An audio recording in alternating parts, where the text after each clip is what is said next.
Le troisième symptôme du mal d'incarnation, c'est un symptôme super douloureux que moi j'ai vécu pendant des années et que je ne comprenais pas. Tout le monde me disait «Ah, faut profiter de la vie, on n'a qu'une vie». Mais pour moi, cette phrase, elle était insupportable. Pourquoi? Parce qu'il n'y avait pas de joie dans la matière. Tout demande des efforts. Les choses simples du quotidien demandent des efforts. Ne serait-ce que manger, faire des choses de sa journée, créer du lien, sortir, tout semble compliqué, dur, difficile.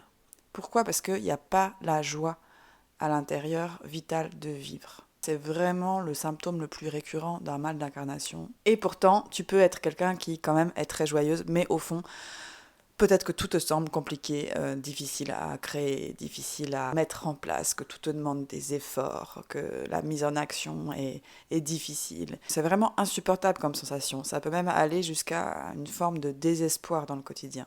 Quand je traversais cette période, franchement, je pouvais rien faire de ma journée. Et ça provient de quoi, ce manque de joie? Ça provient toujours d'une blessure d'abandon non guérie. C'est la blessure originelle de la séparation qui n'est pas guérie. Et c'est ça qui fait que tu es en mal d'incarnation. Tu te sens coupé de ton âme, coupé de toi-même, coupé de ton essence, coupé de ton corps, coupé de ta joie. Et t'as beau le chercher dans tous les endroits de ta vie, à l'extérieur de toi, rien n'y fait, c'est à l'intérieur que ça se passe. Dans mon coaching incarnation, je règle cette blessure originelle de la séparation. Tu vas plus te sentir coupé de ta joie, plus te sentir à faire des efforts continuels dans la matière. Je te suis pendant 4 mois parce que je veux que tu aies des résultats. Je veux que cette blessure, elle soit guérie chez toi, comme moi je l'ai guérie.